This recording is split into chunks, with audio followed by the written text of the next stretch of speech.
Thanks, Nigel, for the reading for us this morning. Well, before I start my message for this forgiveness for Sunday, there's a few things that I wanted to correct from my last week's sermon. There were some typos that in my PowerPoint slide. E actually stands for, and then I missed that singular, that's the third person, stand for empathize. Is that right? Because I put that as emphasize, as a highlight. Well, I think it does still make sense. But those rich REACH model, it has to be, and it has to be the THI, just not the emphasize. I apologize for that. The Bucket List. This is the movie in 2007, American, the Body Adventure, this friend adventure comedy drama film. There was actor Jack Nicholson, Morgan Freeman, one of the greatest actors in history. They played that movie.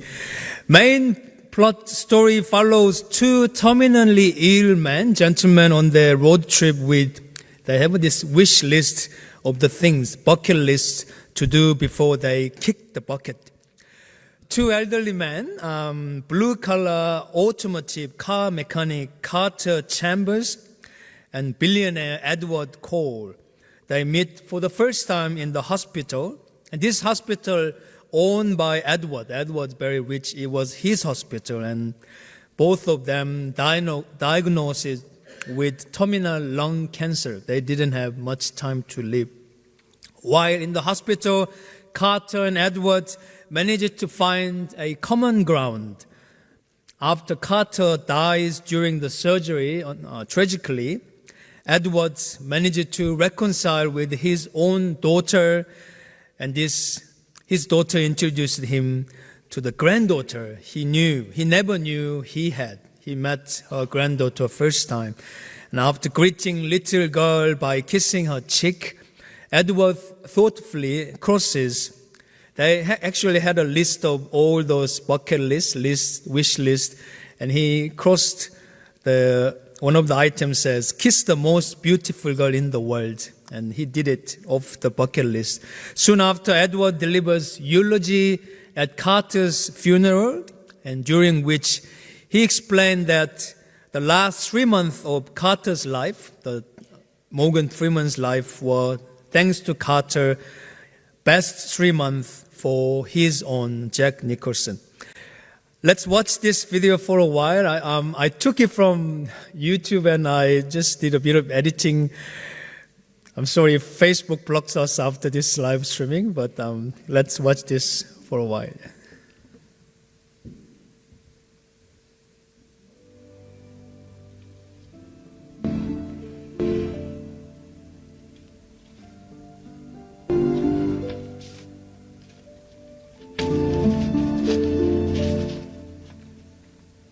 Dear Edward, I've gone back and forth the last few days trying to decide whether or not I should even write this. In the end, I realized I would regret it if I didn't. So here goes.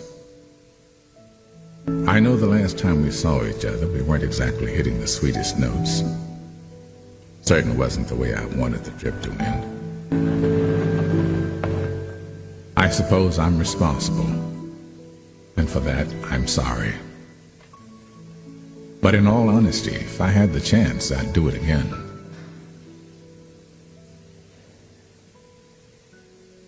Virginia said I left a stranger and came back a husband. I owe that to you. There's no way I can repay you for all you've done for me. So rather than try, I'm just going to ask you to do something else for me. Find the joy in your life. You once said you're not everyone. Well, that's true. You're certainly not everyone. But everyone is everyone. My pastor always says, our lives are streams flowing into the same river towards whatever heaven lies in the mist beyond the falls. Sweetie. find the joy in your life, Edward.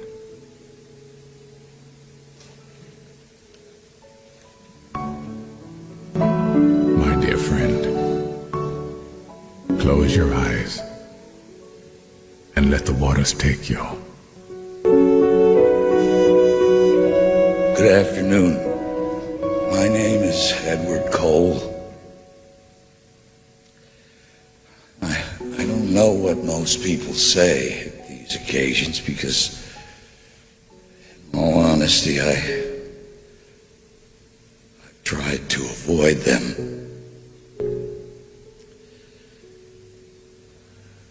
The simplest thing is, I loved him and I miss it.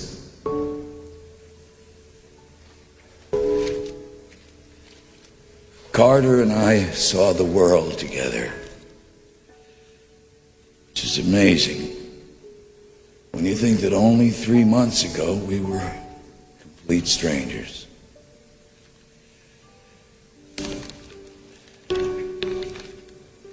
I hope that it doesn't sound selfish of me, but the last months of his life were the best months of mine. He saved my life, and he knew it before I did. I'm deeply proud that this man found it worth his while to know me.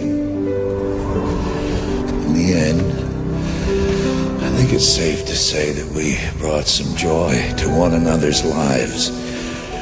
So, one day when I go to some final resting place, if I happen to wake up next to a certain wall with a gate, I hope that Carter's there to vouch for me and show me the ropes on the other side.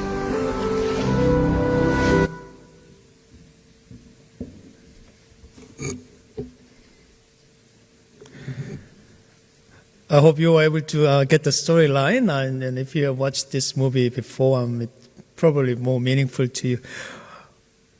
Do I have to say much things after watching that kind of clip? Well, we don't have enough time. We don't have much time to love one another. We don't have much time to look after our loved one. We should not wait until tomorrow. We should not wait until next week to forgive to someone and reconcile with them. Jesus' concept of forgiveness is relational. It is about relationship. For most of us, this requires a radical change in the way we think. Forgiveness is a decision. It is not a process. When we view forgiveness as a process, we link it with offense. We place ourselves in the position of having the ranked offenses, which requires our focus to remain on that offense. Focus on that. We remain in that. However, when we view forgiveness as a decision, we move our focus off the offense and it loses its power over us. It loses power to control us. Over the 80 years, Harvard University's Grant and Glueck study, hope I pronounce it correctly, Glueck study, it has been following the physical and emotional well-being of two groups over 80 years. There were 456 poor men growing in Boston from 1939 to 2014.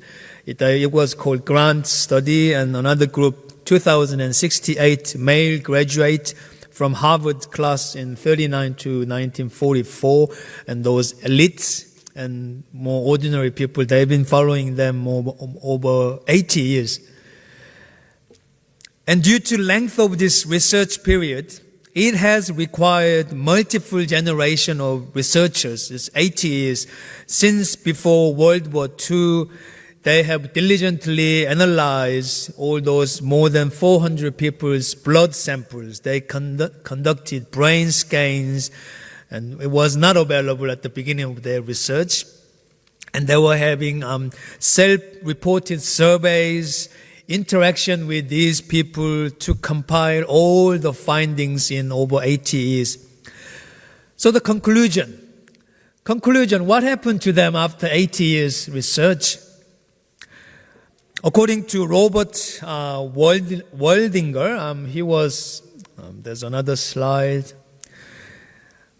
He is director of Harvard Study of Adult Development, and he was once at that show TED. You would know that the people come and they talk about lots of things.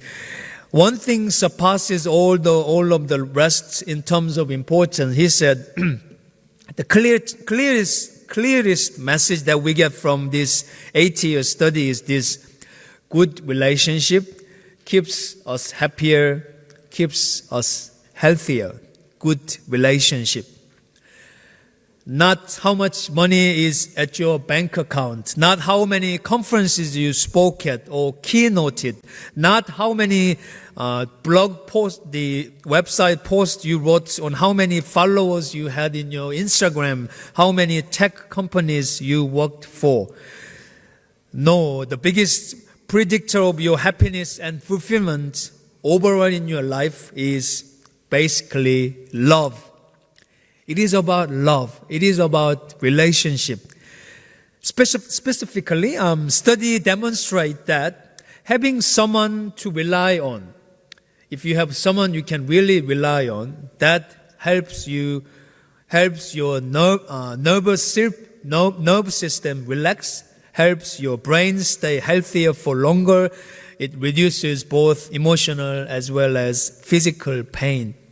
And data is also show very clear that those who feel lonely, they are more likely to see their physical health decline earlier. They're more likely die younger.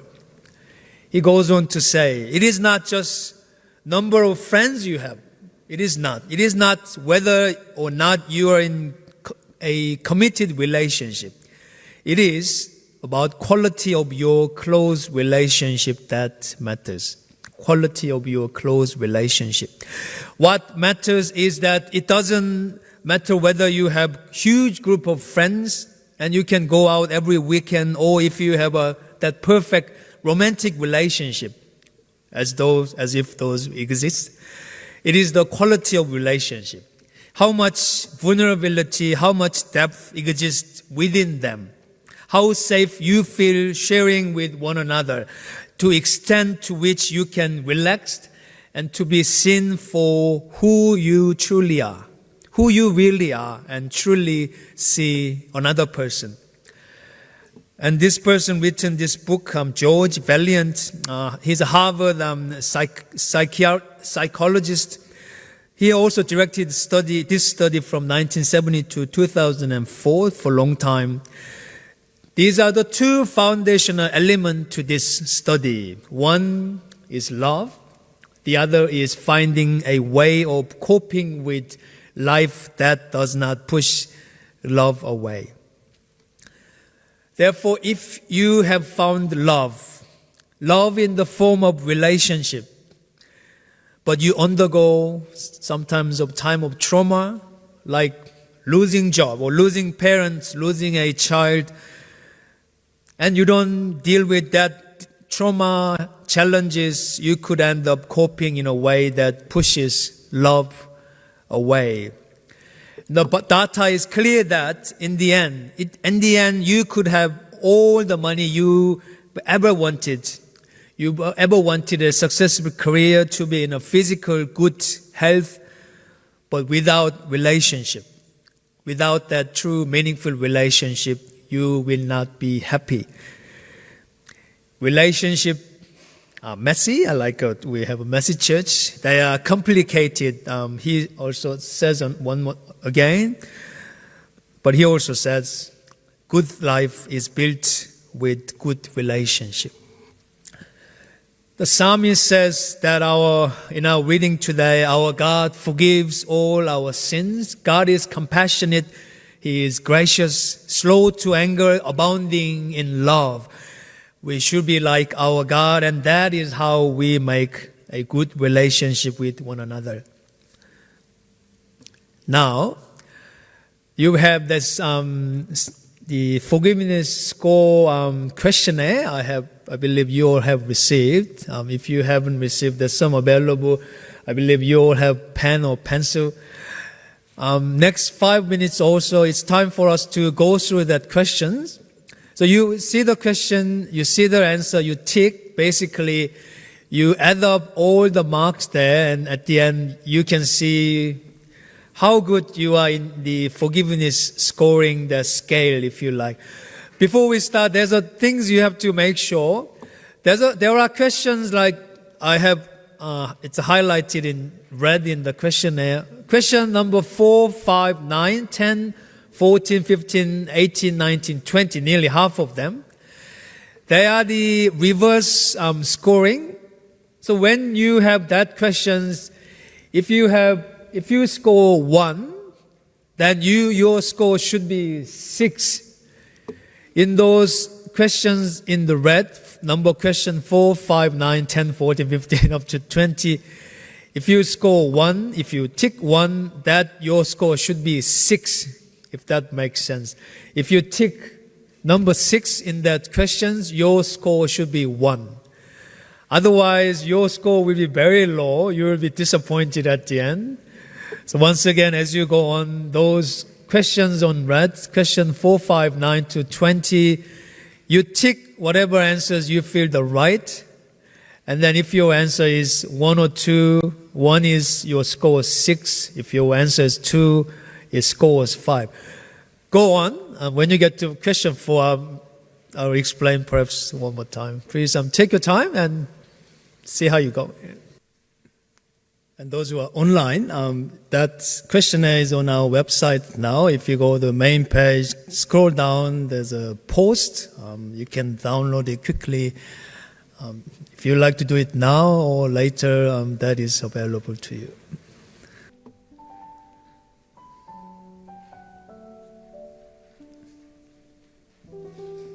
Thanks, Ian. Once again, if you find your scores a bit low, this might be you haven't done this reverse scoring for those questions, 4, 5, 9. And if you tick number 1 in that answer, your score should be 6. Reverse way, if you tick 6, your score should be 1.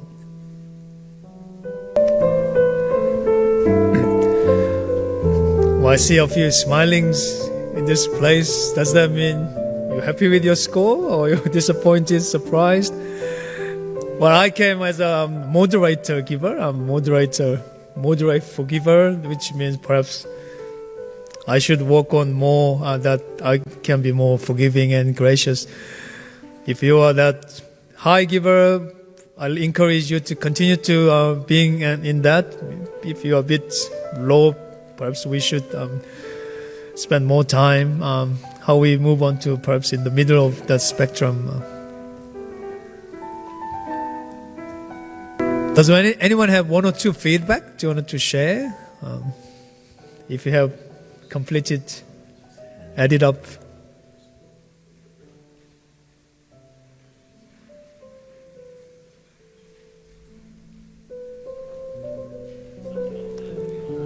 Well, he said sometimes it's hard to be honest, and that might come up as you answer your questions. Well, it's 5 to 10, so we might stop here. I encourage you to finish that, whether in the morning tea. We have iPhone now. You can add up with phone quickly when you get the score. So I hope that was helpful, meaningful exercise for us as we finish our. I finished my last sermon for this series. Thank you. We are taking our offering now, and as our worship band will be coming up to the stage now, and then after that, Ian will be leading our prayers of the people after we taking up our offering and sing. Thanks, QB.